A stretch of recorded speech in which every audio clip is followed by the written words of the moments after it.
Nah, engko takon. Niki Amit.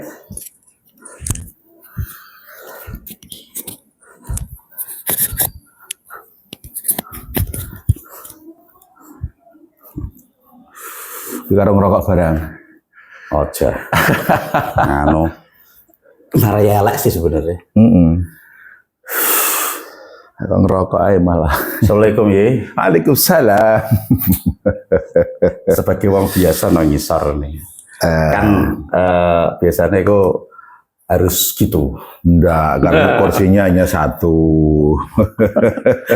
Biasanya gitu nek wong kiainya di atas, santrinya di bawah, mendik-mendik gitu ya. Enggak usah begitu. Enggak usah begitu. Karena kursinya hanya satu, santrinya banyak. Nanti kalau disuruh kiainya suruh nyiapin kursi banyak kan, yo kasihan kiainya repot nanti gitu. Aku pengen takut sih Pak. Malah orang bosan sih tadi. Kalau beri tanggup Pak ya. Mengenai apa ya? Takut apa le? Kemarin sempat komen kan. Masalah yang ada di Jinan itu. Iya. Oke. Saya sudah tanya ke beberapa ustadz lah di Pati gitu ya. Tapi memang nggak tak publish. Ini kemarin yang tak publish itu perspektif dari saya sendiri gitu ya. Ini dari Ustadz di Pati Mukhlisul Hadi Khairon. Seperti apa? Ada di Jinan di pengajian. Orang saya wah gitu. Saya biasa kalau jawab kan sering muter-muter begitu. Iya, aja muter-muter nggak tinggal Anis kok. Enggak juga kan, karena perlu jawaban itu perlu deskripsi lah, perlu saya lugas lah. Deskripsi untuk menjawab, memberi keterangan agar apa itu bisa netizen dapat informasi yang adil dan seimbang gitu loh. Nanti kalau kita enggak muter-muter nanti terlalu enak. Kamu loh itu. Enggak apa-apa Mas, rumah Mas. Orangnya ke Kajen. Oh iya betul. Udah, wes gitu aja.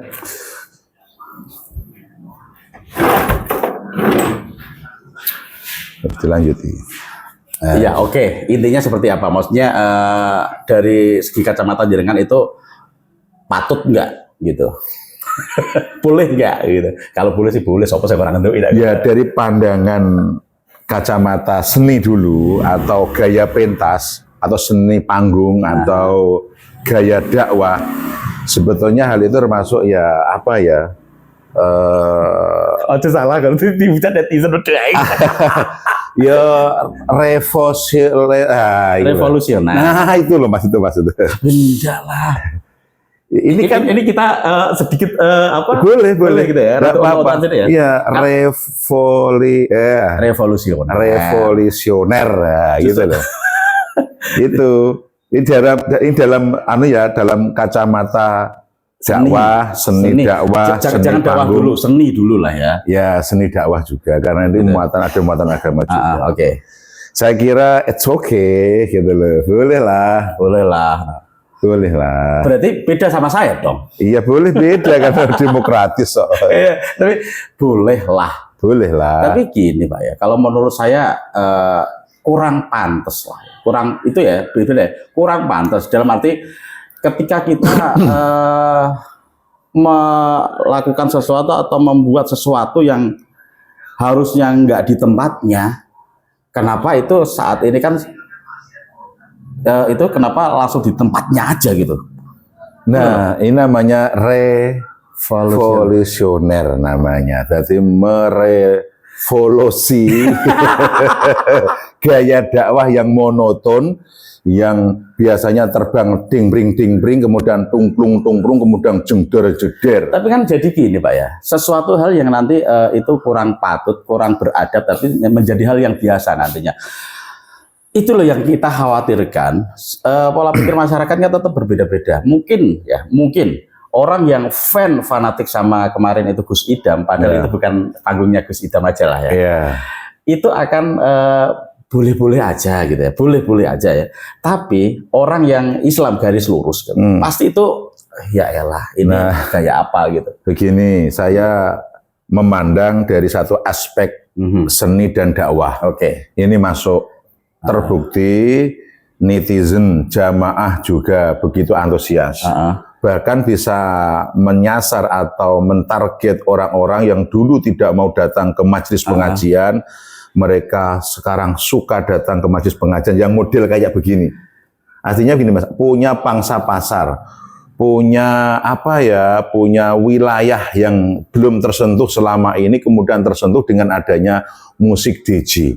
Nah, gitu loh, yang sebagai opening loh Mas, ini opening pengajian saja, gitu loh. Saya tahu, tapi opening ini saya melihat ya di versi fullnya ya. Iya. Versi fullnya itu menurut saya vulgar loh Pak. Iya. Vulgarnya gimana? Saya belum lihat masalahnya. Ya, orang akan terlena ketika mendengarkan aluran, musik yang begitu kerasnya karena di situ ada sound horror-nya, lighting dan bla bla bla bla bla. Nggak ada bedanya seperti kita di klub malam, di diskotik. Nah, itu loh yang membuat kok gini ya sekarang gitu ya. Padahal ya tanpa ada DJ pun, saya yakin Gus Idam itu banyak yang nonton. Saya yakin. Dan itu inisiatif dari pesantrennya.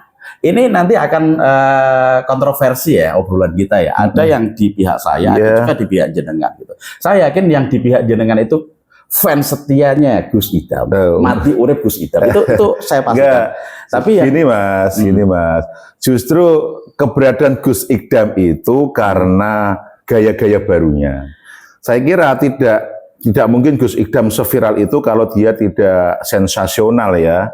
Sensasional dalam penggunaan sound system pakai horeg, sensasional dalam penggunaan musik DJ masuk ke majelis, sensasional menggunakan apa istilah kalimat-kalimat kasar, sensasional target-target orang pemabuk, anak jalan dan sebagainya. Saya kira ini perlu kita apresiasi coro aku ya Mas, coro aku. Ini dakwah yang mungkin di era 2025, 24, 25 gitu loh. Kalau Gus Idam saya rasa itu tergantung penyelenggaranya yang mengundang. Dia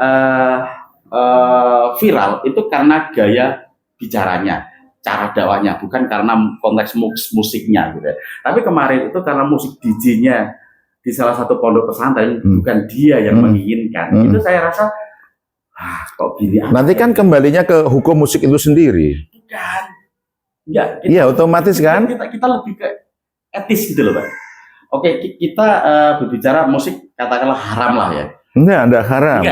Mau nggak dimakan loh haram. Enggak, katakanlah haram gitu. Enggak, jangan dikatakan haram. Ada yang bilang itu haram. Kalau saya enggak gitu. Kita enggak dimakan loh haram. Apapun kan kita punya etika. Ya. Misalkan kita ke kiai, kita celana pendek, pasti itu sudah enggak punya etika. Sama seperti itu. Kita berdakwah dengan musik yang notabene adalah musik barat gitu untuk orang mabuk-mabuk itu. Nah, sebetulnya hal semacam ini pernah terjadi dulu zaman-zaman awal penggunaan musik di media dakwah. Dulu Pak Haji Roma Irama, bahkan kata salam saja dulu sempat dilempari sendal sepatu. Kemudian penggunaan musik, kemudian penggunaan ayat Al-Quran, hadis. Ulama juga merekomendasikan, kalau begitu bikinkan kita mendapat. Tapi kan itu apa itu DJ itu beda, Pak. Nah, begini ya, beda. Karena saya belum pernah dalam satu tempat yang di situ menggunakan DJ musik, saya psikologinya tidak bisa merasakan, tapi setidaknya bisa membayangkan ya, membayangkan artinya musik tetap kita pandang sebagai musik ya, sebagai musik artinya mau dibawa kemana bisa. Ibarat peso lah, peso itu mau membunuh orang ya bisa, untuk masak bisa, untuk sebatas aksesoris juga bisa kan. Nah, dalam dunia dakwah itu kan tentu Mas Abu tidak bisa lepas dengan kaidah-kaidah agama atau norma-norma agama atau yang mendasarnya adalah dalil-dalil agama yang menjadi dasar daripada semua itu. Ketika musik apapun bentuknya kemudian dipermasalahkan, maka akan timbul pertanyaan, hukum musik itu apa? Saya kira sudah terjawab oleh ulama-ulama dulu, tinggal mencari referensi antara yang membolehkan dan tidak membolehkan, antara mengharamkan dan yang mengiyakan. Saya kira sudah banyak referensi itu. Kemudian sekarang targetkan dakwah itu kan ada anjuran ud'u ila sabili rabbik bil hikmah wal mau'izatil hasanah. Ajalah orang-orang itu ke jalan Tuhanmu, terlepas ini penafsirannya apa ya. Kalau kita orang Islam atau yang di tempat itu ke jalan Tuhanmu dengan cara hikmah. Hikmah itu interpretasi, Mas. Jadi banyak pengertian ya. Ada pengertian hikmah itu strategi, hikmah itu dengan cara bijak, hikmah itu cara yang elegan, hikmah itu ya lebih tepatnya ya strategi lah. Strategi orang agar mau mendengarkan mauidhah. Strategi orang mau berkumpul mendengarkan pitutur luhur dari ulama-ulama yang ahli agama. Seperti halnya dulu kita kiaskan Kanjeng Sunan Kalijogo ketika dulu bagaimana orang agar mau berkumpul bagaimana, maka beliau harus mendalang dengan suguhan irama gamelan yang begitu mendayu syahdu, orang seneng kumpul. Nah, kemudian beliau baru memasukkan kaidah-kaidah agama, ajaran-ajaran agama agar bisa diserap oleh penggemar wayang di saat itu, yang notabene juga menjadi kontroversi.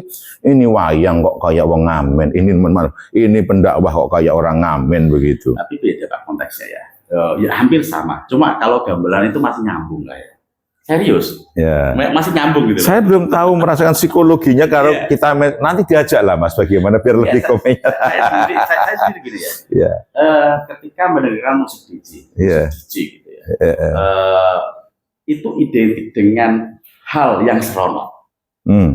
Oke, yang main DJ pakai seksi, iya. Pakai seksi, iya. Tiba-tiba digunakan untuk pengajian. Nah. Wow, ini revolusioner sekali. Betul. Jenengan gitu. Iya, kan itu sebetulnya banyak strategi yang digunakan oleh pendakwah-pendakwah dulu ya, namanya alkulturasi budaya. Iya. Jadi budaya yang tidak baik kemudian dipadukan, diislamkan. Lebih tepatnya nanti istilahnya musik DJ syar'i.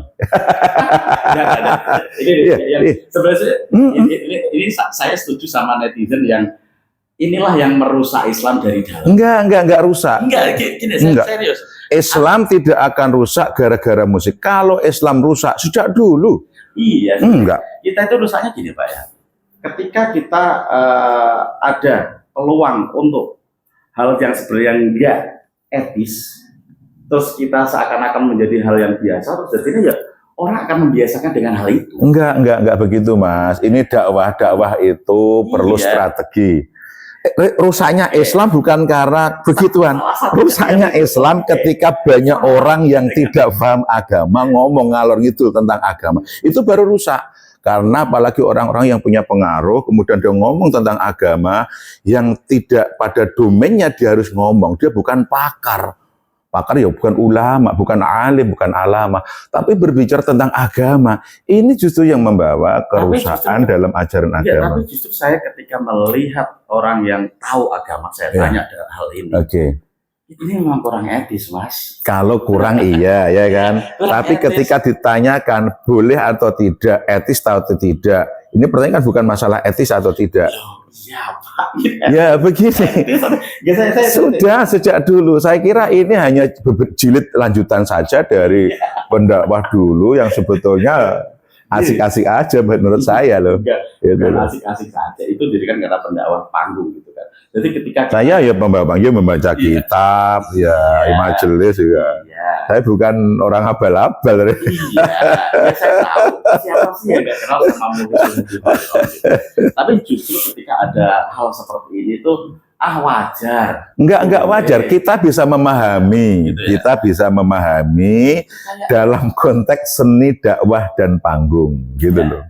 Itu ya saya setuju ya, merusak Islam dari dalam itu seperti itu. Jadi tidak rusak. Ini kita itu kayak nggak punya etika ketika kita melakukan suatu hal ya. Ya itu tadi analoginya ketika kita datang ke ulama atau kiai, pakai celana pendek, kaos koblok atau mungkin bluder pakai syawal. Misal itu. Enggak apa-apa. Tapi etikanya di mana gitu. Ya itu etikanya orang. Tapi kiai memahami, kiai itu longgar, nyegorombo. Iya. Gini Mas Abu ganteng gitu loh.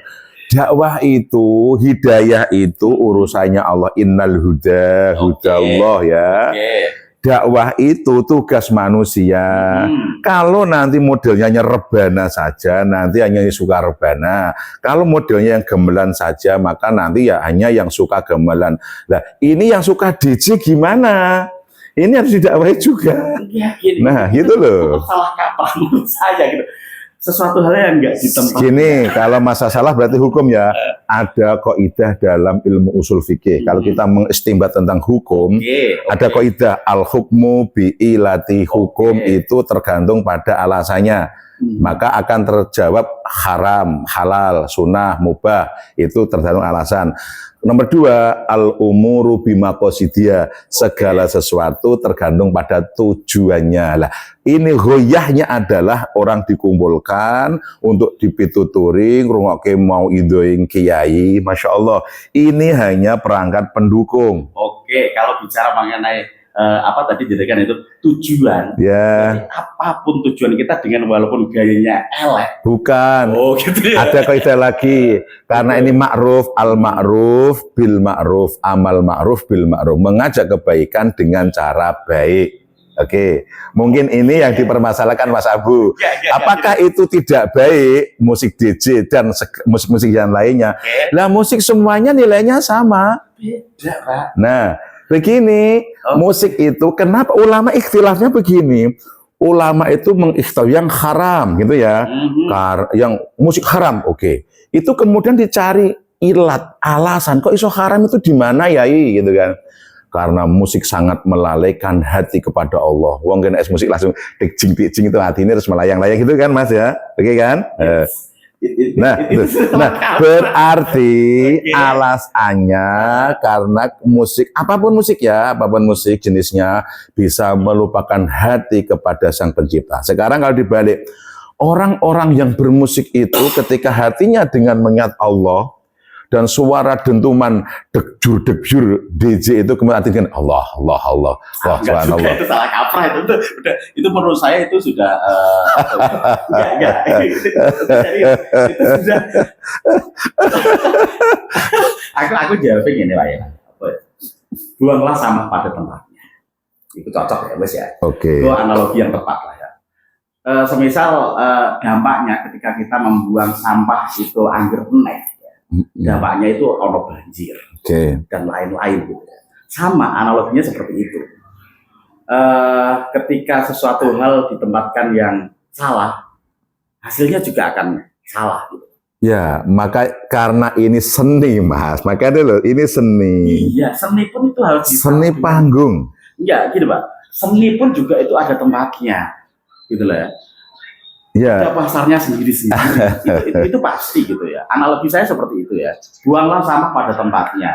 Termasuk seni. Misalkan wong seneng ketoprak terus ujuk-ujuk lek mbok dekek nang suatu hal sing ora seneng ketoprak, itu ora seneng gitu. Dan ini memang yang namanya DJ orang dengan wah dengan gemerlapnya lampu, soundnya dan lain-lain itu iya. Oke. Tapi DJ itu adalah identik dengan hal maksiat, minum-minuman dan lain-lain. Gitu ya. Ya sama seperti kita membuang sampah tadi. Ketika kita buang sampah sembarangan agar brung dan lain-lain bla bla bla bla. Ya wes hasilnya Anda lihat. Oke.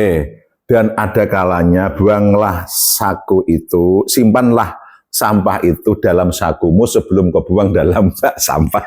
Ya, Begini, saya kira tentang ini sudah dulu menjadi diskusi panjang oleh ulama-ulama pendahulu yang sama keresoannya timbul seperti Mas Abu yang dulu riso ini gimana ini Roma Irama ya ini musik kok dijadikan ulat musik itu kan alatnya orang mabuk orang maksiat kok malah katakan dia itu satu, nah gitu kan. Dia tidak beranak dan tidak diperanakkan. La ilaha illallah. Tiada Tuhan selain Allah. Lagu ini dulu kontroversi, Mas. Roma Irama dikecam ulama-ulama itu dulu. Ulama Jakarta lebih-lebih itu. Karena apa? Membawa ayat Al-Quran untuk dakwah menggunakan musik yang musik itu tempatnya orang bermaksiat. Kemudian Roma Irama, Haji Roma disidang oleh ulama MUI pada waktu itu, disuruh melantunkan, kemudian diperdengarkan di depan ulama-ulama yang menyidang pada waktu itu bersama muslim. Ternyata loh, nah ini bagus ini, bikin lagi yang banyak, malah begitu. Nah itu jadi sebuah apa ya? Ini bersambung aja dulu ya. Ini kita lihat respon dari netizen. Oke. Kalau kita bahas ini nggak ada ujungnya. Ya, ini karena wilayah agama harus yang tidak ahli agama jangan komen tentang hukum. Ya. Nah, ini yang bikin rusak, yang tidak ahli agama komen terhadap hukum. Pandanglah sebagai perspektif dakwah atau seni dulu aja komentarnya. Dalam masalah dakwahnya saya kira fik ya, sudah fik bukan fact ya. Oke, ini nanti respon netizen seperti apa? Oke, gitu ya. Ya, bersambung. Siap. Ya, gitu.